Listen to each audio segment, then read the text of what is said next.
ભાજપના સદસ્યતા અભિયાન 2024ના કાર્યક્રમ અંતર્ગત પ્રદેશ સહસંયોજક અને અમદાવાદના સાંસદે સંકલ્પ ભૂમિ ખાતે બાબા સાહેબ આંબેડકરને પુષ્પાંજલિ અર્પિત કરી હતી।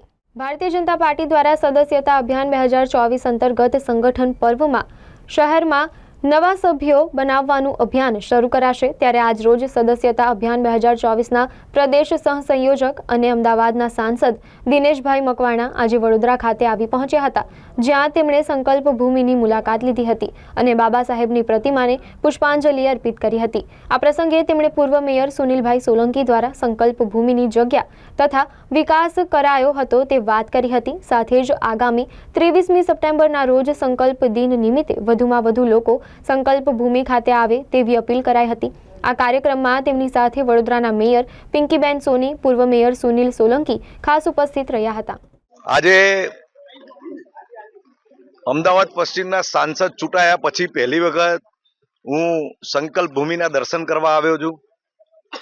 23મી સપ્ટેમ્બર 1917ના દિવસે ડોક્ટર બાબા સાહેબ આંબેડકરે દલિત, શોષિત, પીડિતોના અત્યાચારના સંબંધની અંદર અહીંયા સંકલ્પ લીધો હતો કે એમને એમના અધિકારો, હક અધિકારો હું અપાવીને જંપીશ। એ સંકલ્પના કારણે બાબા સાહેબે દલિત, શોષિત, પીડિત મહિલાઓને જે અધિકારો આપ્યા એના પરિણામ રૂપે હું પણ સંસદ સભ્ય બન્યો છું।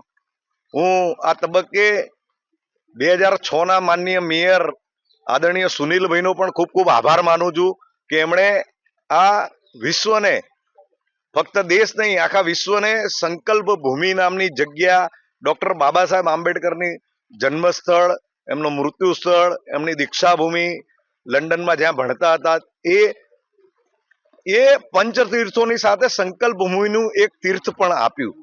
હું આદરણીય જે તે વખતના માનનીય મેયર સુનિલભાઈનો આભાર માનું છું।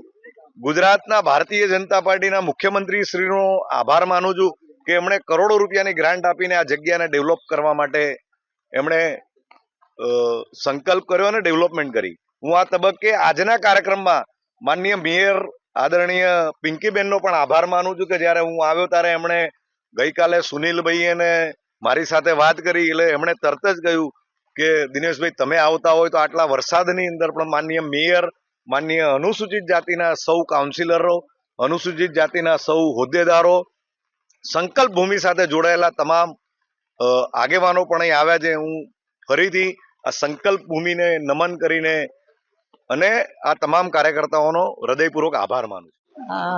ભારતના બંધારણના ઘડવૈયા એવા ડોક્ટર બાબા સાહેબ આંબેડકરજીની સંકલ્પ ભૂમિ જે વડોદરા શહેરના સયાજીબાગ ખાતે છે, ત્યારે ભારતીય જનતા પાર્ટી દ્વારા જે સદસ્યતા અભિયાનનો પ્રારંભ કરવામાં આવ્યો છે, આના પ્રી પ્રોગ્રામ રૂપે અમદાવાદ દક્ષિણના સાંસદ શ્રી અને ગુજરાતના સહસંયોજક સદસ્યતા અભિયાનના એવા શ્રી દિનેશભાઈ મકવાણાજી, આદરણીય દિનેશભાઈ મકવાણાજી ઉપસ્થિત હતા ગઈકાલે। ત્યારે અમારી વચ્ચે વાત થઈ કે અહીંયા સંકલ્પ ભૂમિ છે બાબા સાહેબ આંબેડકરજીની, તો આપણે સૌ સાથે મળી અને એમને હૃદયાંજલિ અર્પણ કરીએ, એમને પુષ્પાંજલિ અર્પણ કરીએ।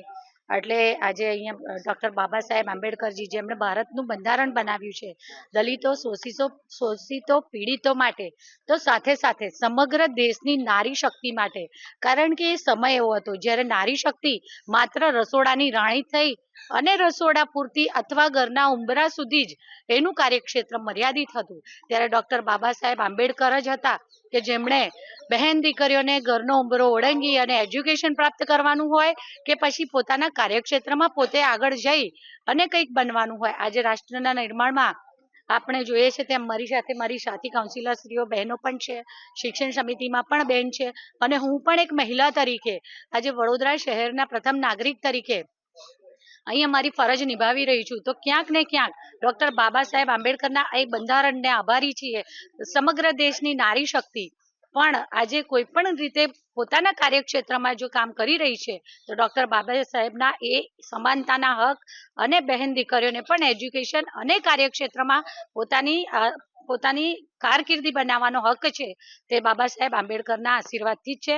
ત્યારે અમે સૌએ સાથે મળી અને તેમની આ પવિત્ર સંકલ્પ ભૂમિ જે ખરેખર વડોદરા શહેરનું પણ સૌભાગ્ય છે કે વડોદરા શહેરના પ્રાંગણમાં આવેલા સયાજી બાગમાં બાબા સાહેબ આંબેડકરજીની આ સંકલ્પ ભૂમિ છે. આજે સૌએ સાથે મળી અને તેમને હૃદયના ઉદ્ગમ સ્થાનથી ભાવાંજલિ અર્પણ કરી, પુષ્પાંજલિ અર્પણ કરી અને સૌએ સાથે મળી અને આ કાર્યક્રમમાં ભાગ લીધો. આભાર.